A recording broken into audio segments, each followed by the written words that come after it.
வணக்கம். இன்றைய முக்கிய செய்திகள். தமிழக முதல்வர் ஸ்டாலின் இன்று ஊட்டியில் நடக்கும் அரசு விழாவில் 15,000 பயனாளிகளுக்கு ரூபாய் 102 கோடி மதிப்பிலான நலத்திட்ட உதவிகளை வழங்குகிறார்.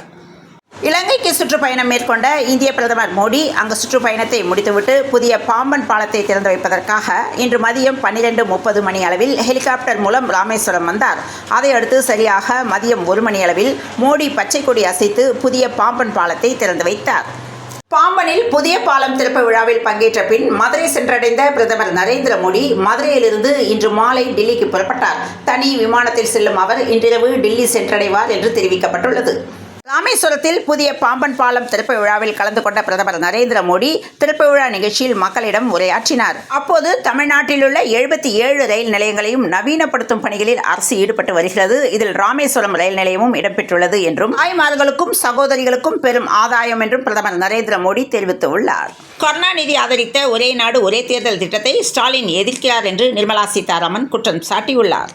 தமிழக பாஜக சார்பில் அம்பேத்கர் ஜெயந்தி தொடர்பான நிகழ்ச்சிகள் ஏப்ரல் 14ஆம் தேதி முதல் ஏப்ரல் 25ஆம் தேதி வரை நடைபெறுகிறது. இதற்காக 7 பேர் கொண்ட குழு அமைக்கப்பட்டுள்ளது என்று தமிழக பாஜக தலைவர் அண்ணாமலை அறிவித்துள்ளார்.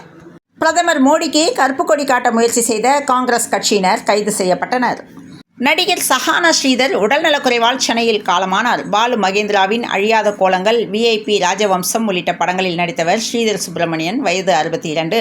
குழந்தை நட்சத்திரமாக சினிமாவில் அறிமுகமானவர். தமிழ் மற்றும் மலையாள படங்களில் துணை கதாபாத்திரங்களில் நடித்தார். ஆனால் வெளித்திரையில் பெரிய வெளிச்சம் கிடைக்காததால் சின்னத்திரை தொடர்களில் கவனம் செலுத்தினார். இவரின் மறைவுக்கு சினிமா துறையினர் ஆழ்ந்த இரங்கல் தெரிவித்துள்ளனர். சிறுபான்மை மக்களின் உரிமைகளை பறிக்கும் வக்பு வாரிய சட்டத்திருத்த மசோதாவை திரும்பப் பெற வலியுறுத்தி ஏப்ரல் 9ஆம் தேதி தமிழகம் முழுவதும் ஆர்ப்பாட்டம் நடைபெறும் என இந்திய கம்யூனிஸ்ட் கட்சி தெரிவித்துள்ளது. மின் பிரச்சினைகளுக்கு தீர்வு காண்பதற்காக மின்வாரியம் சார்பில் தமிழகம் முழுவதும் நேற்று நடைபெற்ற சிறப்பு முகாமில் பெறப்பட்ட 11,022 மனுக்களில் 1,976 மனுக்களுக்கு உடனடியாக தீர்வு காணப்பட்டது.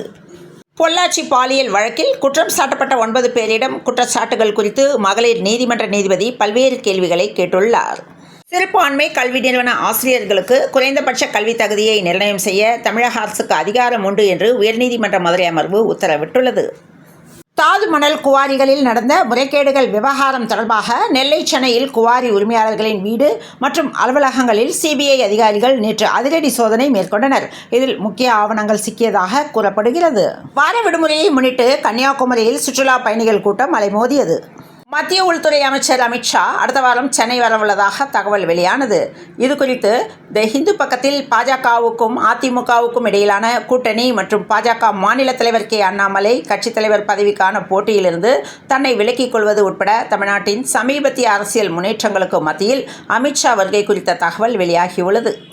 திருச்சி பஞ்சப்பூரில் ரூபாய் 900 கோடியில் 40 ஏக்கர் பரப்பளவில் நவீன வசதிகளுடன் மிக பிரம்மாண்டமான ஒருங்கிணைந்த பேருந்து முனையம் கட்டப்பட்டு வருகிறது. இந்த பேருந்து முனையத்தை மே மாதம் 9ஆம் தேதி முதலமைச்சர் மு.க. ஸ்டாலின் திறந்து வைக்க உள்ளார். தேனி மாவட்டம் பெரியகுளம் அருகே மேற்கு தொடர்ச்சி மலையடிவாரத்தில் சோத்துப்பாறை அணை உள்ளது. தொடர் மழையால் சோத்துப்பாறை அணையின் நீர்மட்டம் 2 நாளில் 20 அடியாக உயர்ந்துள்ளது. தமிழ்நாடு வரும் பிரதமர் மோடி EPS, OPS, TTVயை சந்திக்க மாட்டார் என தகவல் வெளியாகியுள்ளது. கல்வி பொருளாதார வளர்ச்சியில் பின்தங்கிய கடலூர், விழுப்புரம், கள்ளக்குறிச்சி மாவட்டங்களில் குழந்தை திருமணங்கள் ஆண்டுக்காண்டு அதிகரித்து வருவதை தடுத்து நிறுத்த மாவட்ட நிர்வாகம் விழிப்புணர்வை தீவிரப்படுத்த வேண்டும் என்று கோரிக்கை விடுத்துள்ளனர். 1 முதல் 12ஆம் வகுப்பு வரையிலான தமிழ் பாட பகுதிகளை குறைத்து பள்ளி கல்வித்துறை நடவடிக்கை மேற்கொண்டுள்ளது. தமிழ் புத்தகங்களில் பாடப்பகுதிகள் அதிகமாக உள்ளதால் மாணவர்கள் சிரமப்படுவதாக வந்த தகவல் அடிப்படையில் முடிவு எடுக்கப்பட்டுள்ளது. சேலம் மாவட்டம் ஆத்தூர் அருகே உள்ள செல்லியம்பாளையம் கிராமத்தை சேர்ந்தவர் தங்கராசு. அவரது மகன் மணிகண்டன் வயது 26, கூலி தொழிலாளி. இவரும் அரியலூர் மாவட்டத்தை சேர்ந்த 17 வயது சிறுமியும் காதலித்து வந்தனர். இவர்கள் 2 பேரும் கடந்த ஆண்டு திருமணம் செய்து கொண்டு செல்லியம்பாளையத்தில் குடும்பம் நடத்தினர். இதில் அந்த சிறுமி கர்ப்பமானார். இதனைத் தொடர்ந்து 17 வயது சிறுமிக்கு ஆண் குழந்தை பிறந்த நிலையில் தொழிலாளி மீது போக்சோ வழக்கு தொடரப்பட்டுள்ளது. இலங்கை விசிட்டை முடித்துவிட்டு இன்று மதியம் ராமேஸ்வரம் வருகிறார் பிரதமர் மோடி. ராமேஸ்வரம் கோவிலில் பகல் 12:45 மணி அளவில் பிரதமர் மோடி தரிசனம், பூஜை செய்ய உள்ளார். பிரதமர் மோடி வருகையொட்டி இன்று ராமேஸ்வரம் கோயிலில் தரிசனத்துக்கு கட்டுப்பாடு விதிக்கப்பட்டுள்ளது. இன்று காலை 8 முதல் பிற்பகல் 1 மணி வரை பொதுமக்கள் தரிசனத்துக்கு அனுமதி இல்லை என்ற தகவல் வெளியானது. பாம்பன் புதிய ரயில் பாலத்தை திறந்து வைக்க பிரதமர் மோடி இன்று தமிழகம் வருகிறார். இந்த விழாவில் தமிழக முதலமைச்சர் மு.க. ஸ்டாலின், கவர்னர் RN ரவி, மத்திய ரயில்வே மந்திரி அஸ்வினி வைஷ்ணவ் மற்றும் தமிழக MPக்கள், அமைச்சர்கள், MLAக்கள், பாரதிய ஜனதா மூத்த தலைவர்கள் உள்ளிட்டோர் பங்கேற்க உள்ளனர். மூத்த பத்திரிகையாளரான ஆர்.கே. ராதாகிருஷ்ணன் தி இந்து நாளிதழின் செய்தியாளராக 1991 பணியை தொடங்கினார். அங்கே பல முக்கிய பொறுப்புகளை வகித்த அவர் தற்போது ஃப்ரண்ட்லைன் இதழின் மூத்த இணை ஆசிரியராக பணியாற்றி வருகிறார். அவர் தனது பத்திரிகையுலக அனுபவங்களை ஆடுகளம் பகுதியில் பகிர்ந்து கொள்கிறார். மக்களுக்காக மேடையேறும் கலைஞர்களுக்கு மரியாதை செலுத்த வேண்டுமென திணை நிலவாசிகள் நெகிழ வைத்துள்ளனர். இன்று ராமேஸ்வரம் வருவதற்கு ஆவலுடன் காத்திருக்கிறேன் என பிரதமர் மோடி பதிவிட்டுள்ளார். மண்டபம் முதல் ராமேஸ்வரம் வரை பாம்பன் புதிய பாலத்தின் வீடியோ வெளியிடப்பட்டுள்ளது. நீட் ஒழிப்பு போராட்டம் தேர்தலுக்காக போடும் நாடகம் என்று சீமான் பேசியுள்ளார். திருத்தணி காய்கறி மார்க்கெட்டுக்கு மீண்டும் காமராஜர் பெயரை சூட்ட வேண்டுமென ஜி.கே. வாசன் கோரிக்கை விடுத்துள்ளார். ஆசிரியர் தகுதி தேர்வு தேர்ச்சி என்ற நிபந்தனை சிறுபான்மையினர் பள்ளிகளுக்கும் பொருந்தும் என்று மதுரை ஐகோர்ட் உத்தரவிட்டுள்ளது. சென்னையில் பஸ் ஓட்டுநர் நடத்துனர் மதுபோதையில் இருக்கின்றனரா என்பதை கண்டறியும் சோதனை போக்குவரத்து கழகங்களில் கட்டாயமாக்கப்பட்டு உள்ளது. வழக்கு விசாரணைக்காக நேற்று காலை 10:40 மணியளவில் சீமான் செய்யார் கோர்ட்டில் ஆஜரானார். அப்போது நீதிபதி கேட்ட கேள்விக்கு பதிலளித்துவிட்டு 8 நிமிடத்தில் வெளியேறினார். மார்க்சிஸ்ட் மாநாடு இன்றுடன் நிறைவு பெறுகிறது. பொதுச் செயலாளர் தேர்வு இன்று நடைபெற உள்ளது. மாலையில் பிரம்மாண்ட பேரணி நடைபெற உள்ளது. தூத்துக்குடியில் விசாரணைக்காக காவல் நிலையம் அழைத்துச் செல்லப்பட்ட தொழிலாளி இறந்த வழக்கில் டிஎஸ்பி உட்பட காவல் அதிகாரிகள் 9 பேருக்கு ஆயுள் தண்டனை விதிக்கப்பட்டது. இதில் 25 ஆண்டுகளாக கிடப்பில் போடப்பட்ட வழக்கை ஓராண்டில் விசாரித்து நீதிபதி அதிரடியாக தீர்ப்பளித்துள்ளார். 6 படை வீடுகளில் 3ஆம் படை வீடான பழனிமுருகன் கோவிலில் தைப்பூசம், பங்குனி உத்திரம் உள்ளிட்ட திருவிழாக்கள் வெகு விமரிசையாக கொண்டாடப்படுகிறது. இந்நிலையில் பழனிமுருகன் கோவில் பங்குனி உத்திர திருவிழா கொடியேற்றத்துடன் தொடங்கியது. தமிழகத்தின் பல்வேறு பகுதிகளில் நேற்று முன்தினம் இரவு முதல் இடி மின்னலுடன் பெய்த மழை கோடை வெப்பத்தை தணிந்த நிலையில் சில இடங்களில் பயிர் சேதம், இடித்தாக்கி விபத்து போன்ற சம்பவங்களும் நடந்துள்ளன. சனாதன தர்மம் இந்தியாவின் அடையாளம் என்று கவர்னர் ஆர்.என். ரவி பேசியுள்ளார். குழந்தைகளை தாக்கும் தக்காளி காய்ச்சல் பரவுவதால் டாக்டர்கள் எச்சரிக்கை விடுத்துள்ளனர். கை, கால் மற்றும் வாய் நோய் என்று அழைக்கப்படும் தக்காளி காய்ச்சல் பெரும்பாலும் 12 வயதுக்கு உட்பட்ட குழந்தைகளையே அதிகம் தாக்குகிறது. குறிப்பாக கோடை காலங்களில் இந்த காய்ச்சலின் பாதிப்பு அதிகமாக இருக்கும் என டாக்டர்கள் எச்சரிக்கின்றனர்.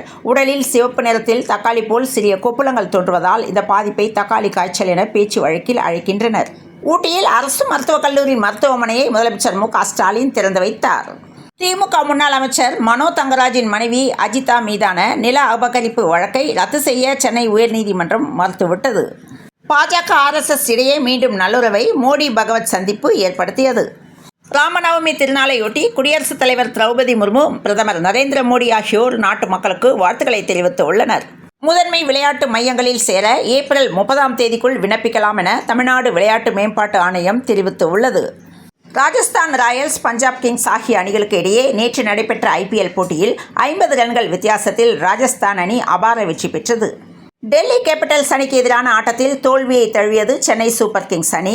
Royal Challengers Bengaluru, Rajasthan Royals மற்றும் டெல்லி கேபிட்டல்ஸ் என அடுத்தடுத்து 3 போட்டிகளில் சிஎஸ்கே தோல்வி அடைந்துள்ளது. இந்நிலையில் எங்களால் முடியவில்லை என்று சிஎஸ்கே கேப்டன் ருத்துராஜ் வேதனை தெரிவித்துள்ளார். சென்னையில் 22 கேரட் ஆபரண தங்கத்தின் விலை ஒரே நாளில் பவுனுக்கு ரூபாய் 720 குறைந்து ஒரு சவரன் 66,480க்கு விற்பனையானது. கடந்த 2 நாட்களில் தங்கம் விலை பவுனுக்கு 2000 குறைந்துள்ளது குறிப்பிடத்தக்கது. தமிழகத்தில் கோவை, நீலகிரி உட்பட 5 மாவட்டங்களில் இன்று கனமழைக்கு வாய்ப்புள்ளதாக சென்னை வானிலை ஆய்வு மையம் தகவல் அறிவித்துள்ளது. தொடர்ந்து இணைந்திருங்கள் பிரபாஸ்கர்மம் செய்திகளுடன். மீண்டும் மற்றொரு செய்தியில் சந்திப்போம். நன்றி, வணக்கம்.